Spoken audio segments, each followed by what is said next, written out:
Whenever we're shooting Survivor on location, the area that we all live and work in, we refer to as base camp.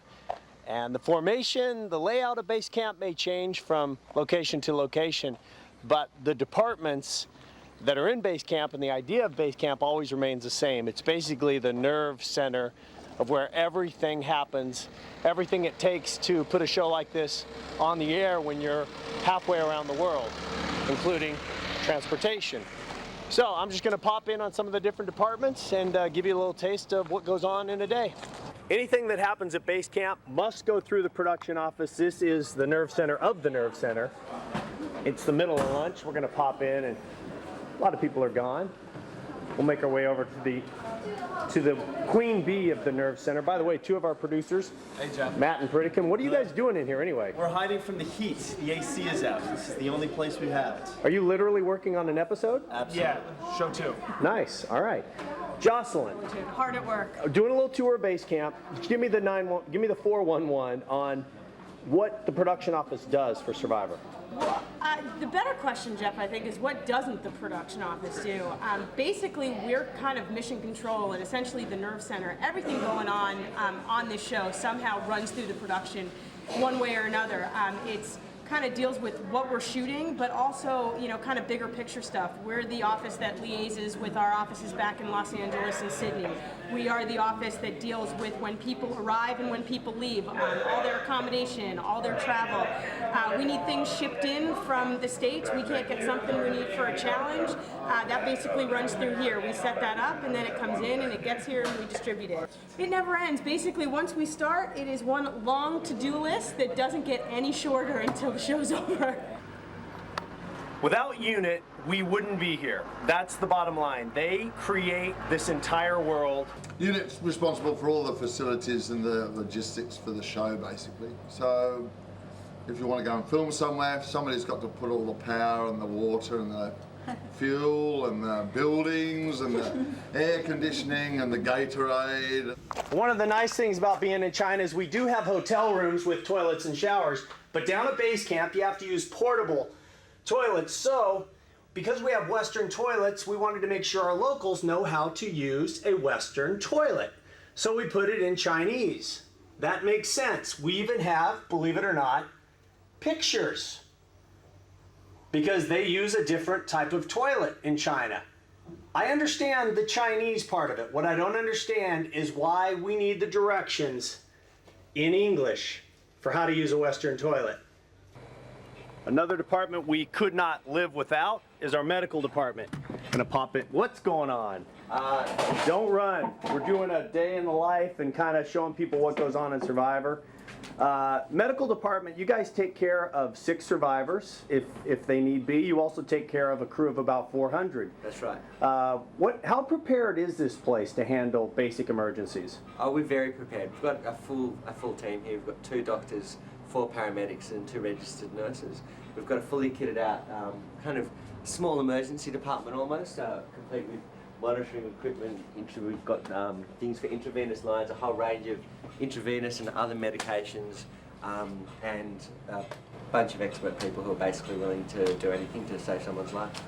A tour of base camp would not be complete if we didn't stop in catering. Everybody's hungry all the time. Catering makes about 1,000 meals a day, which is roughly 100,000 meals while we're on location. And keeping everybody happy and changing up the menu is a monumental task.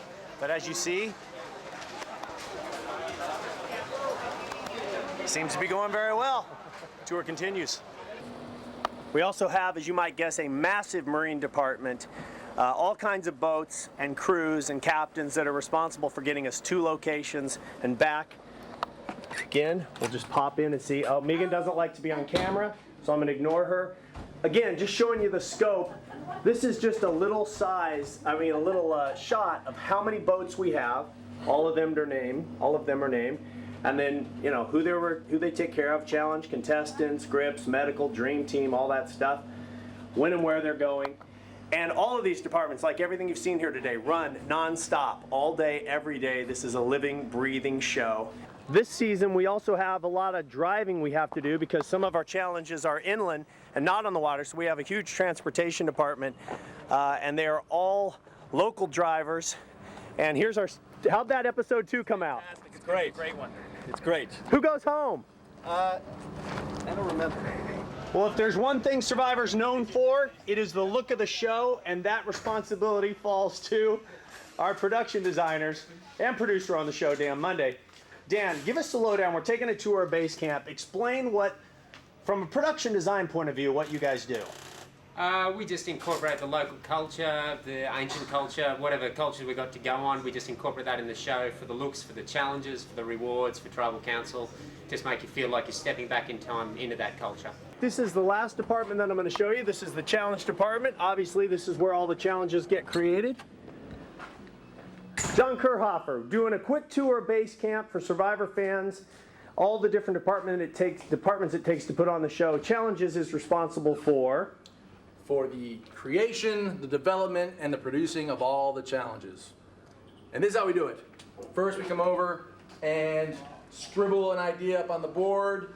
Most of these we come up with back in Los Angeles. Then when we get here, we implement them. We come up with a basic design. Our production designer, Dan Monday, will come over and see what's doable. Once we have that done, we go ahead and we say we like it. We'll put it on the grid. Let's give it a name. The bollocks, the human gong, whatever we call it. The Great Wall of Jocelyn is the one we're working on now, and we just put it into a show. We'll put that one in episode 14.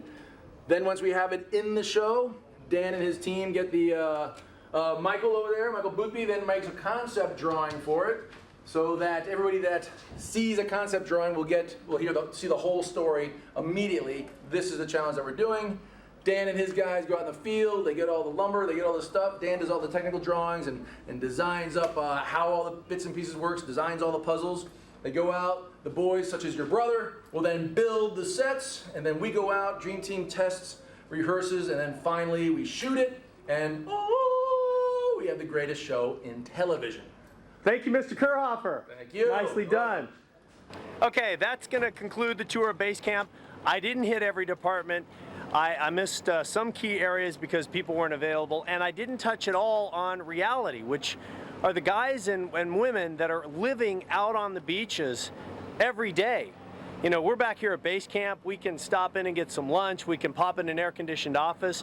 If you're a reality producer, if you're a reality shooter or doing audio out on the beach, they are long, hard days, and it's also a part of the show that we're just not as comfortable showing you behind the scenes because that's part of our magic of our show. But I want to acknowledge those guys because to not acknowledge them would be a huge omission.